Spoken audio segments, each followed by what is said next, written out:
Hello friends, ഇൻഫോടെച്ചിന്റെ പുതിയൊരു വീഡിയോയിലേക്ക് എല്ലാവർക്കും സ്വാഗതം. നമ്മൾ ഇന്നിവിടെ ചർച്ച ചെയ്യാൻ പോകുന്ന വിഷയം കേരളത്തിൽ കുറുക്കൻ അഥവാ ഇന്ത്യൻ ഫോക്സ് ഉണ്ടോ എന്നുള്ളതാണ്. കുറുക്കൻ എന്നുള്ളത് വളരെ ചെറുതും ചുവപ്പ് നിറമുള്ളതുമായ ഒരു ജീവിയാണ്.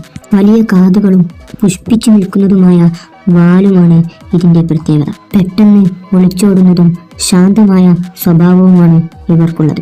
പഴയ കാലങ്ങളിൽ കേരളത്തിലെ ഗ്രാമങ്ങളിൽ ഇവയെ കൂട്ടമായി കാണപ്പെട്ടിരുന്നു. പ്രത്യേകിച്ച് പാലക്കാട്, കണ്ണൂര്, വയനാട് എന്നീ ജില്ലകളിൽ നായകളെ പോലെ കൂട്ടമായി കാണപ്പെട്ടിരുന്നു എന്നാണ് പഴയ ഫോറസ്റ്റ് റിപ്പോർട്ട്. പുതിയ കണക്കുകൾ പ്രകാരം 2010 കാലഘട്ടങ്ങളിൽ കുറുക്കന്റെ സാന്നിധ്യം ഉള്ളതായി കാണപ്പെടുന്നു. 2011 SEEK എന്ന സംഘടനയുടെ പഠനത്തിൽ കണ്ണൂർ ജില്ലയിൽ കുറുക്കന്റെ സാന്നിധ്യം റിപ്പോർട്ട് ചെയ്തിരുന്നു. 2014 ന്യൂ ഇന്ത്യൻ എക്സ്പ്രസ് ലേഖനത്തിൽ കുറുക്കന്റെ സാന്നിധ്യം അവസാനമായി അവിടെ നിന്നാണ് കണ്ടെത്തിയത് എന്ന് പറയുന്നു. 2013 പെരിയാർ റിസർവ് വനത്തിൽ കണ്ടതായി റിപ്പോർട്ടുകളുണ്ട്.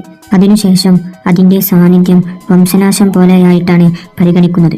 കേരളത്തിൽ ഇപ്പോൾ കുറുക്കന്റെ സാന്നിധ്യം തെളിവുകൾ ഇല്ലാത്ത അവസ്ഥയിലാണ്. എന്നാൽ കേരളത്തിൽ പലരും കുറുക്കൻ എന്ന് വിളിക്കുന്നത് കുറുനരിയെയാണ്.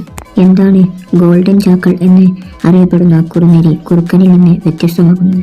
ഇവ കുറുക്കനേക്കാൾ വലുതും ചാരമഞ്ഞ നിറമുള്ള ശരീരവുമാണ്. 2025 സർവേ അനുസരിച്ച് ഇവയെ 70% ഗ്രാമങ്ങളിൽ കാണപ്പെടുന്നു. കേരളത്തിൽ 20,000 മുതൽ 30,000 വരെ കുറുനരികൾ ഉണ്ട് എന്നാണ് കണക്ക്. സത്യത്തിൽ നമ്മൾ പലരും കുറുക്കൻ എന്ന് വിളിച്ചിരുന്നത് കുറുനരിയെയായിരുന്നു.